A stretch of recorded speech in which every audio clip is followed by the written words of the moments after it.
Okay, ladies, what do you think? 10 out of 10. Nice. Amazing. Halibut is nice and tender.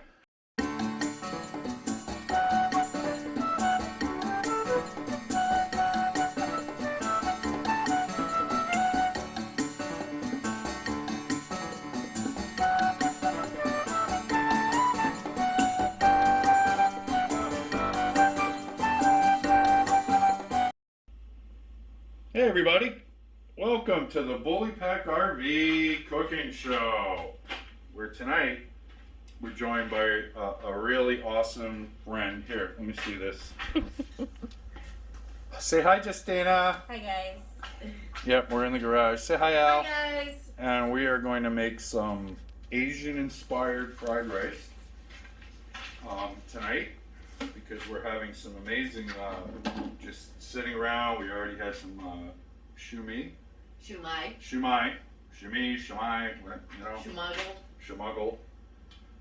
And we're starting with our standard array of ingredients, which includes yesterday's,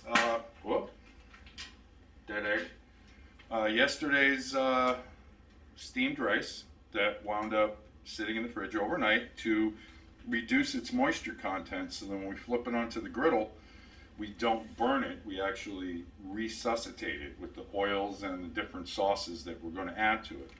So that's pretty key. We will need one more egg. Allison? Al, Where'd the egg go? in there. Isn't Oh, that nice? no. At least it's canvas. The we're doggos gonna- will have a treat. We're going to be adding to that some dark soy, which is a wonderful alternative to standard soy. It's a little thicker, and what it does is it seems to just create more of a, I would say more of a kind of a texture issue, but it penetrates the rice a little bit better because it spreads out better.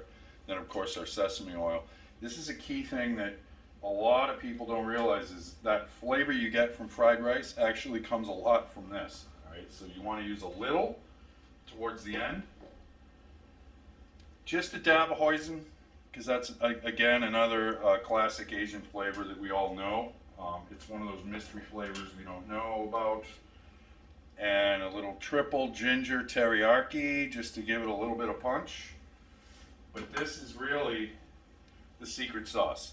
This is Mirin, otherwise known as sake. It's actually rice wine. And this is the flavor that you taste whenever you eat darkened fried rice anywhere in the world. This is the key. So also what we did, just to be extra fancy, we went out and got an order of spare ribs from our local and favorite Asian restaurant. And these started as your normal pint of spare ribs, and they were cut up and cubed. So that'll be a familiar thing. And in here we've got some bean sprouts, onions, and peppers. And these bean sprouts came from our local, it's about half hour away, but these were fresh packed. As you can see, they're a little longer, a little paler, actually still a little more yellow than what you normally get out of the can, which I still think works really great. But thank you for the egg. You're welcome. Appreciate it.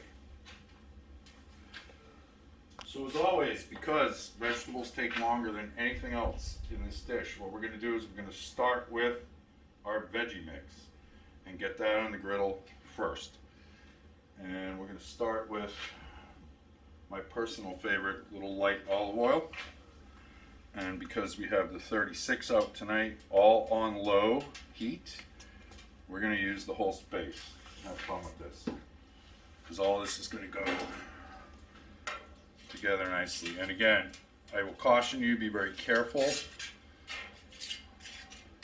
when you're spreading your oil. Spread it, don't slap it. Do not drop this down on the flat part or you will splatter it, burn yourself and probably other people around you. Who would do that? I don't know. I'm gonna start calling you the slapper.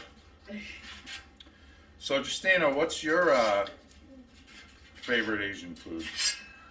I'm definitely a connoisseur of fried rice when I go anywhere. Oh, really? I am. Oh, I know my. where to go for some fried rice locally. I hate to say it, my go-to is that sweet and sour chicken. Ah. Okay. I wow. know. It's like chicken tenders. I love pad thai. I know it's just Asian. That's actually really cool. Yeah. Because you know what you're talking about is the difference between authentic Asian foods and Americanized I Asian foods. know.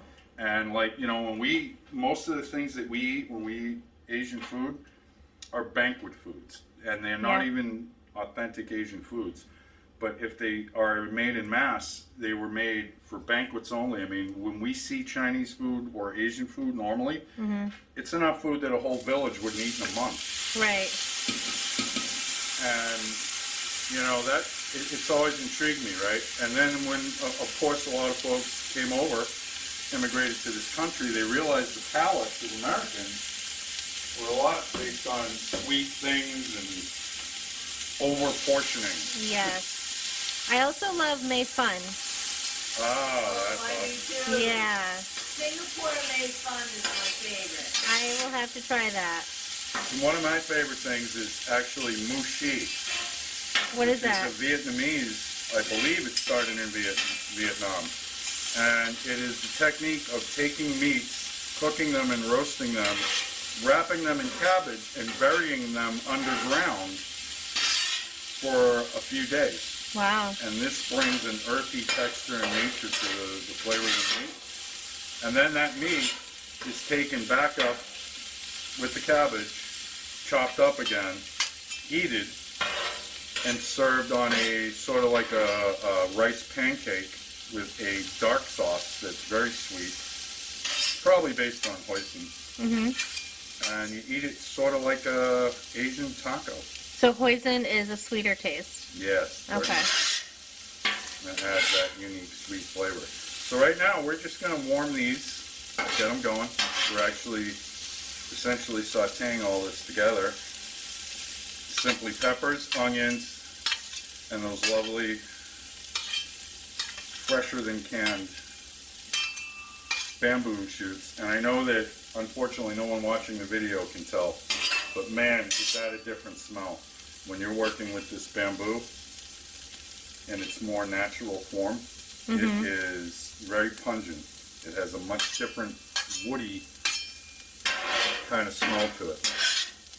Almost like an oak tree, I guess you could say. And it is a pleasure to be able to do this on a 36-inch griddle. You have a lot more room to play and work. So now that I got that sitting, what I'm going to do is I like to keep these flavors kind of in cadence. Is I'm going to take a little bit of the sesame oil that you just picked up. Oh, you're opening it now?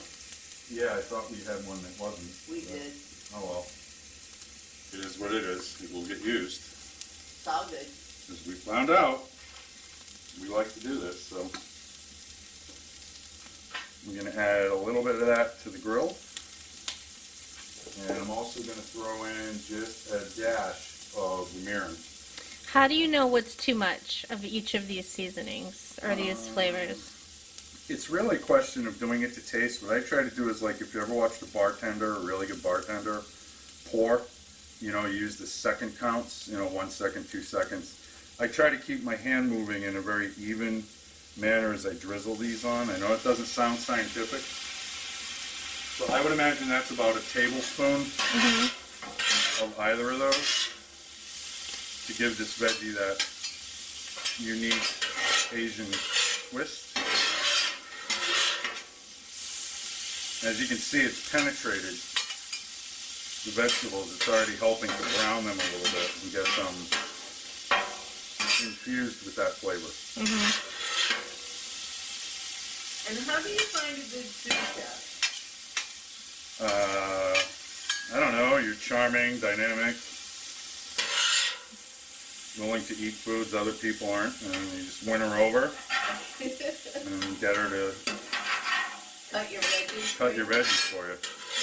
Because if it was up to me, this would be frozen, already diced peppers and onions, but because I have a dynamic, amazing sous chef who likes to do that kind of work, I don't have to do that. So now I'm just going to flatten this out as much as I can, get one last little bit of heat under that. Let it sit for a second or two. Yeah, those sauces and oils are definitely complementing the bamboo. Yeah, the aroma's now different, right? It is. Yeah, you The get smell a of the completely bamboo. different vibe Yep. going on. And of course, when Jerry's cooking, the secret ingredient is Shvedka vodka and Diet Coke, which works really good. So if we talk about the Asian versus American Asian, the bamboo shoots is a very good example. Yes. Because we're used to canned bamboo shoots, which essentially have no odor, no flavor. They pick up the flavor that you cook them in, right? This is completely different. And it does have a very woody aroma to it, and even flavor to it. It's a little sweet, since I've eaten them raw, because I always need to taste new ingredients to make sure I understand what I'm cooking with. And the really fun thing that we experienced when we went to the Ithaca Asian shop was, I asked the guy there, I told him I wanted to make shumai, and I was looking for shumai wrappers. And he told me about his cousin's shop and how they made shumai. And they used pork with a little bit of shrimp. Now, I never considered mixing two proteins, which, we use ground turkey or just shrimp. So he said you use, and he showed us by his hand, this much pork, this much shrimp, and then he said, and then you put the wrapper in your hand and you just curl your hand up. And it was just so cool to hear how the Asians actually do it. And we were able to actually have a conversation, and it wasn't like, oh, it's silly Americans trying to make, some fried dumplings or something, right? He really was respectful of the fact that we loved his cuisine. Mm-hmm. And he was awesome to talk to, and it was Yeah. great to get his insight. Okay, so now we're just going to take this rice off the parchment paper, get it right down onto that nice griddle. And now this can just go right in my little... What is the temperature of the griddle? Okay, good question. So I have them all set, knobs are on low. This side where I just dumped that's about 350 degrees. And I just killed the rightmost burner. I turned it off, and it's still up about 300, in spots, and it varies, and that's important. As you use your griddle, you're going to find it has hot spots and it has cooler spots, and that is important because you're going to need to learn to use that to your advantage. You want to take foods that are already almost cooked and move them to the cooler spots while you work the foods that you're continuing to need to get heat into them. So we're taking this refrigerated rice and we're just going to get it warmed up again. And the nice part, it's going to take on the flavors that were just down there with the vegetables long before we even add the colors that we've all come to know and love and the different proteins. Are you going to use the black soy? I am. Nice. So we're just going to let that sit over here for a couple seconds. Spread this out. While that heats up, you can see it popping. That's how you know that your griddle is the right temperature. When the rice dances, they call it Asian dancing beans, if you've ever been to a hibachi restaurant. That means that you have the right temperature on that side. So now what we're going to do is start heating this wonderful concoction up. And that's a smell and a taste that I think everybody knows.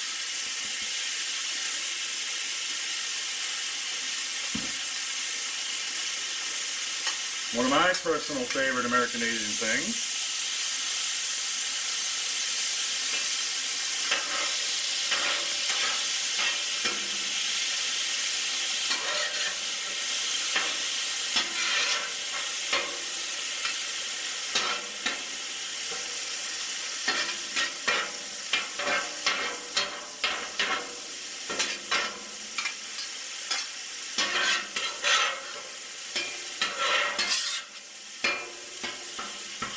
Jasmine rice has its own amazing aromatic flavor, and one of my favorite forms of rice.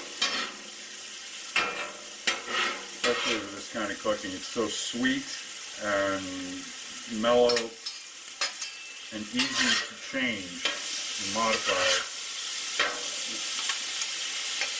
With flavor. Yep. It takes anything so nicely. Blends up so easily. Well, this is going okay.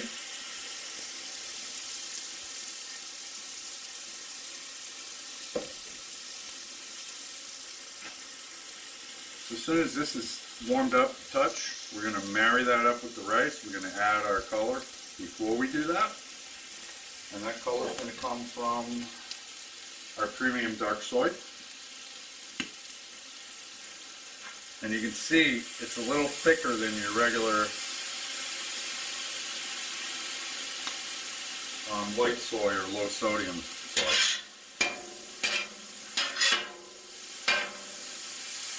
And look at how quickly that just takes on that old familiar look and feel, right? Mm-hmm. So that soy is now reconstituting this 3 The cups moisture. of rice. Yep. Yep. As an emulsion. Exactly.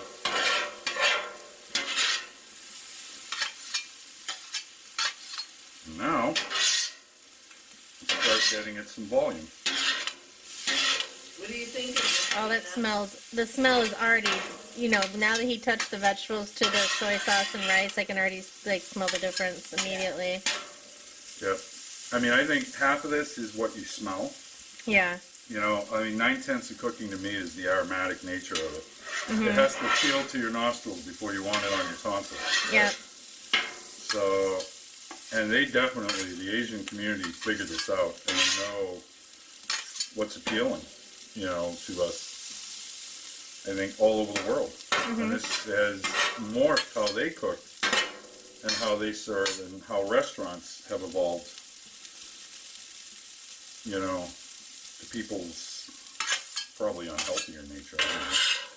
So these are now definitely hot enough to maneuver over.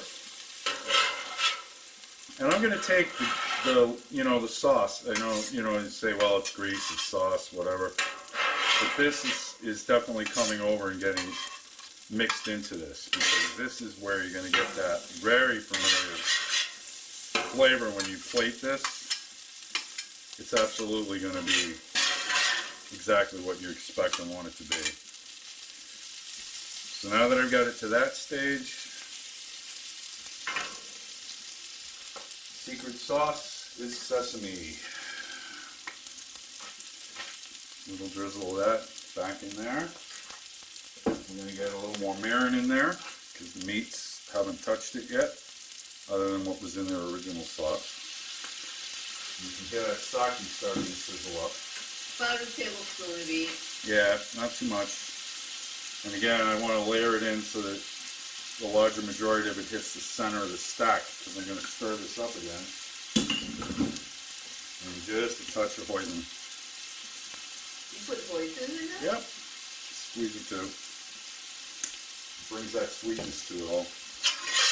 Although the pork spare ribs definitely have that on its own.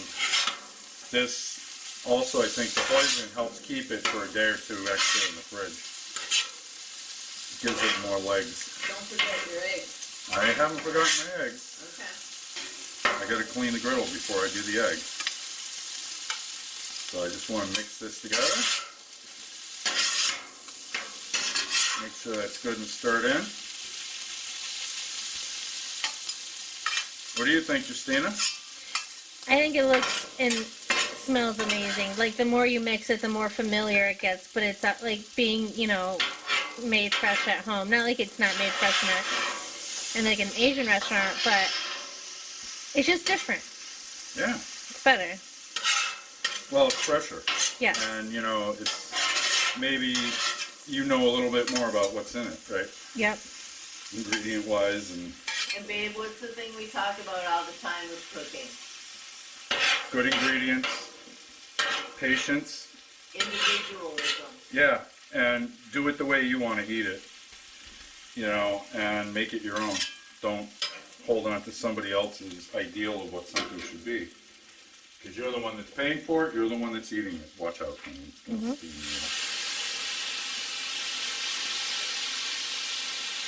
What is that? Water. So we use water to quickly clean the grill when we're changing up different foods and proteins. And what this does, steaming effect, removes anything that was building up in that particular spot.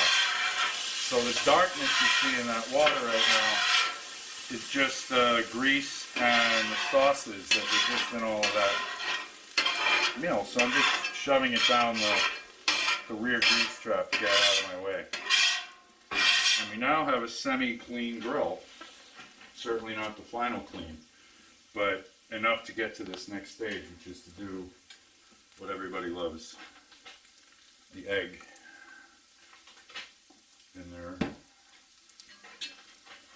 fried rice. Well, I don't know. Are you an egg and fried rice fan, or are you against it? Definitely eggs. Okay. Did he just do the one-handed egg break? He did. Yeah, I did it again. Showing off. He's showing off. I don't know, girls. It seems like every time I use this thing, the more I remember how I used to do it, you know, from bygone days. So it's so much fun. I think it's awesome. You're I can't an tell amazing you. cook. How fun it is to do this again, and you know, make food for people I love and have them enjoy it. So yeah, this is gonna be a good batch. I mean, I don't know about you, but to me, this is a meal in and of itself. Like, Right. you could just eat this, It's hearty. like, yeah, all day. So what's the protein tonight? So the protein here is, again, the spare ribs and, of course, the eggs. There's so much vegetable in here. You've got peppers, onions. You've got the bamboo shoots. And we have 3 halibut steaks. That's not coming on the griddle though. No, Oh. no. All right, it's going to get loud. Sorry. Sorry, guys. Yep.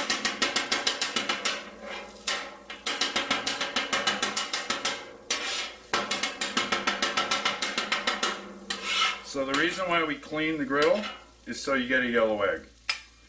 If you just threw that down in the grease, which I'm okay to do too, you get a brown egg. But as you can see, we get a nice, regular old looking sort of egg scramble.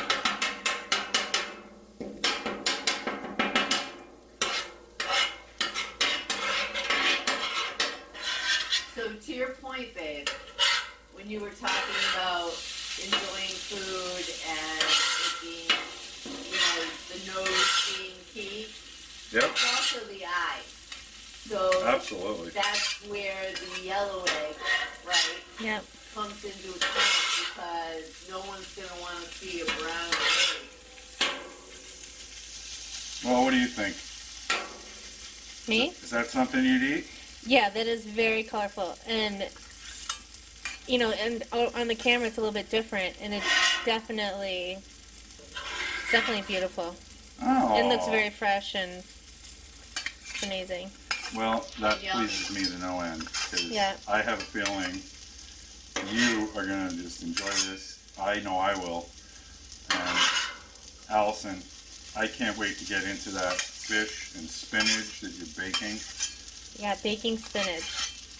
upstairs, Yeah. which should be just about ready. So we're going to cut this and get this off the griddle. I think you should taste it though. I don't have a thing. Oh, I don't have a spoon. okay. But I'm sure, well, you know, I don't need a spoon. Here. Let me-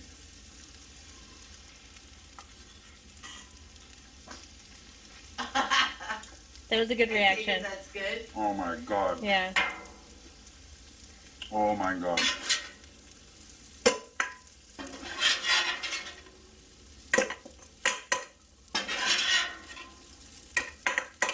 And again, I love these Viking stainless steel bowls. They are amazing. recording the food. So whether or not you noticed what I just did, folks, see how I'm using the side of the griddle to capture up this rice? This is why you want to make sure you season and clean the sides of your griddle just as much as you do the bottom, because you use it, so you want it to be useful and you want it to be clean. Yeah. Because you don't want bacteria growing there. So when you're steam cleaning the griddle after it cooks, please keep in mind, we want to feed our friends and loved ones. We don't want to send them to the ER. And bacteria is bad, in case we haven't learned that already.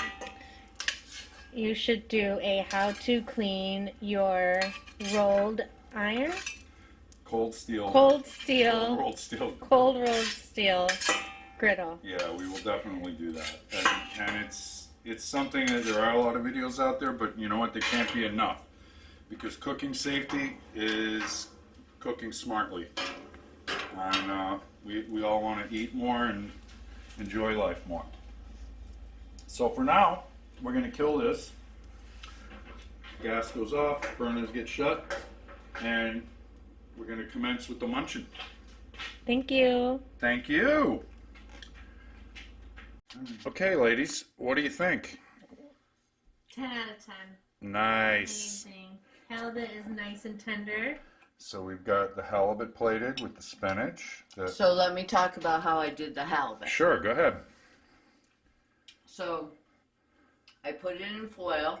I put spinach on the bottom, the halibut fillet on top, Okay. and then on top of that I used ginger, garlic, soy sauce,